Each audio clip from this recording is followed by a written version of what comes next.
మాకున్న ఏకైక ప్రస్తుతం తెలుగు చలనచిత్ర పరిశ్రమకున్న ఏకైక నాయకుడు ఆయన. మా అరవింద్ గారి తరఫున, కేఎల్ నారాయణ గారి తరఫున, మీ అందరి తరఫున కూడా వారిని కోరేది ఏంటంటే, ఇది 2028 ఈ లీజ్ సైట్, గవర్నమెంట్ సైట్ ఇది. దీని ఎక్స్టెన్షన్ వారి ద్వారా డెఫినెట్గా వస్తుందని నమ్ముతూ, ఎందుకంటే రేవంత్ రెడ్డి గారు మన మెంబరే, ఆయన ముఖ్యమంత్రి గారు మన మెంబరే.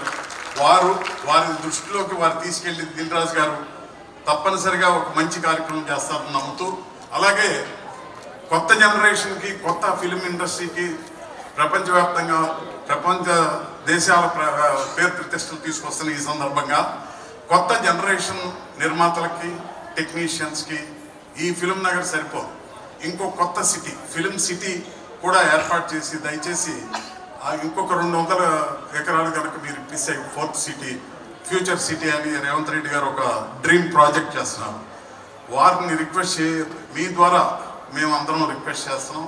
ఈ ఫిలిం నగర్ కల్చరల్ సెంటర్ తరఫున మేము మీకు కృతజ్ఞతలు చెప్తూ తప్పనిసరిగా ఈ ప్రపోజల్ ముందుకు తీసుకెళ్తామని నమ్ముతూ సెలవు తీసుకుంటాం. Thank you.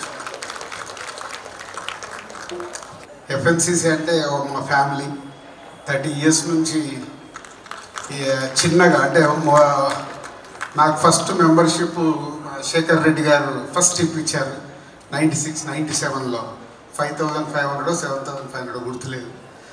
సో అలా ఈ లాస్ట్ 27-28 yearsలో అందరు కలిసి ఎంతో అభివృద్ధి చేశారు. దీన్ని చాలా చిన్న విషయం కోరుకున్నారు కేఎస్ రామారావు గారు, ఆటోమేటిక్ గవర్నమెంట్లో తీసుకెళ్ళి మాట్లాడితే ఇమీడియట్గా అయిపోతుంది. It's not big issue that.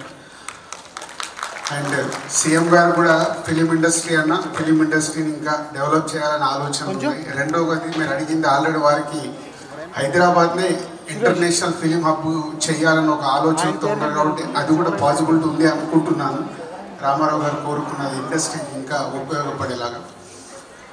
పోతే ఈరోజు జూబ్లీహిల్స్, బంజారాహిల్స్ మన హైదరాబాద్లో అంటే జూబ్లీహిల్స్ క్లబ్ కానీ, ఇది ఎఫ్ఎన్సిసి కానీ, the best clubs for entertainment and ఎక్సర్సైజ్లకు కానీ అన్నిటికీ సిటీ సెంటర్లో ఉంటూ మేము కూడా ఇక్కడికి వచ్చి స్విమ్మింగ్ అండ్ ఎక్సర్సైజ్ చేస్తూ ఉంటాం. మీరు ఇస్తున్న సర్వీసులు అద్భుతం సార్. నారాయణ గారు కానీ, రామారావు గారు అండ్ టీం లాస్ట్ 15 years నుంచి ఆల్టర్నేట్గా మీరే ఉంటున్నారు కాబట్టి ఎక్కువ మట్టుకు మీరిద్దరే దీన్ని మోస్తున్నారు.